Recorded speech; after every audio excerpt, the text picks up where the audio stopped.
So మీరు only పాటలు పాడడమేనా లేకుంటే రాయడం కూడా చేస్తుంటారా? అంటే ఇప్పటి వరకు ఏం రాలేదన్నా, చిన్నగా మా కాలేజ్ గురించి రాసినానన్నా, దాని గురించి చిన్నగా ఒక రోజు ఒక సందర్భాన్ని చూసి రాసిన. ఇప్పటి వరకు అయితే ఏం పాటలు రాలేదు. అంటే ఉద్దేశం ఉంది ఏమైనా రాయడం కావచ్చు అట్లా?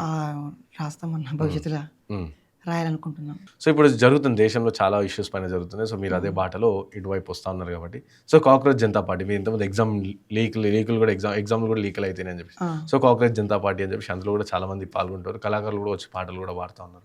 సో కాబట్టి చూసిరా మీరు కాక్రోచ్ జనతా పార్టీ ఎప్పుడైనా వెళ్ళి ఏం జరుగుతుందని చెప్పి అట్లా ఏమైనా ప్రయత్నం చేశారా? ఒక్కసారి వెళ్ళడం జరిగిందన్న, మొన్న ధర్నా రోజు నేను గమనించడం జరిగింది.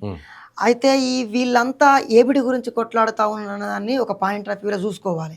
ఎవరైనా కేంద్ర ప్రభుత్వమైనా రాష్ట్ర ప్రభుత్వమైనా ఏదైనా కానీ వీళ్ళు ఇంతమంది ఒక దగ్గర గుమిగూడి ఒక దాని గురించి ప్రొటెస్ట్ చేస్తా ఉన్నారంటే ఎందు గురించి అనుకోవాలి. వాళ్ళను ఒక దేశద్రోహులుగా మరియు అర్బన్ నక్సలైట్లుగా చిత్రీకరించే కంటే ముందే వాళ్ళు ఏ సమస్య మీద కొట్లాడుతున్నారో ఆ సమస్య లేకుంటే వాళ్ళ రోడ్ల మీద ఎక్కలు కదన్న.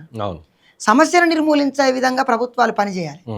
దాన్ని పట్టుకొని మీరు దేశద్రోహులు అనడానికి లేదు కదా. ఎందుకంటే అందరూ మన భరతమాత ముద్దు బిడ్డలే కదా, అందరూ ఈ నేలపై పుట్టి పెరిగిన వాళ్ళే కాబట్టి ఎవరికి కూడా అటువంటివి దేశద్రోహులు అనకుండా వాళ్ళు ఏ సమస్య మీద అయితే కొట్లాడుతూ ఉన్నారో ఆ సమస్యను లేకుండా చేయాలి. పేపర్ లీక్ కాకపోయి ఉంటే వాళ్ళు కూడా రోడ్ల మీదకి రావాల్సిన అవసరం ఏమీ లేదు కదా.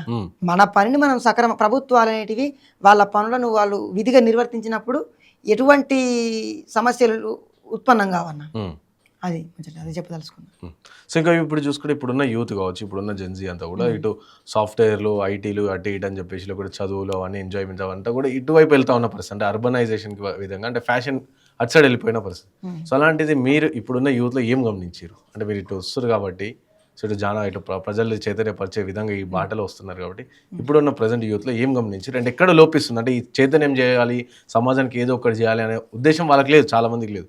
సో అలాంటి వాళ్ళకి ఎక్కడ లోపిస్తుంది, ఎందుకు వాళ్ళు ఇటు సైడ్ రాలేకపోతున్నారు? అంటే చాలా వరకు అన్న ఇప్పుడు ఎట్లుందంటే సమాజం, ఎవరు ఏడబోతే నాకేమిటి, నేను బాగుపడితే చాలనుకుంటా ఉన్నారు. కానీ ఏంటంటే ఆ సమస్య రేపు మన దగ్గరికి కూడా రావచ్చు కదా. వచ్చినప్పుడు మనం విచ్ఛిన్నమైపోయి ఉంటే మనం ఏం సాధించలేం కదా. అందుకే ఎదుగుతున్నలే లేత యువతను అడుగుతున్నది దేశం, చెడు నొత్తుంచి మంచి కాపాడమంటూ ఇస్తున్నది సందేశం, చెడు నొత్తుంచి మంచి కాపాడమంటూ ఇస్తున్నది సందేశం. ఎదుగుతున్నలే లేత యువతను అడుగుతున్నది దేశం, చెడు నొత్తుంచి మంచి కాపాడమంటూ ఇస్తున్నది సందేశం.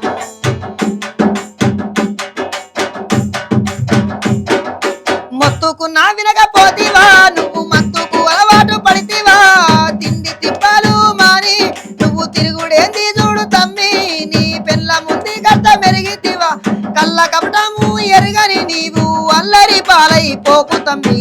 ఎదుగుతున్నలే లేత యువతను అడుగుతున్నది దేశం, చెడునొత్తుంచి మంచి కాపాడమంటూ ఇస్తున్నది సందేశం, చెడునొత్తుంచి మంచి కాపాడమంటూ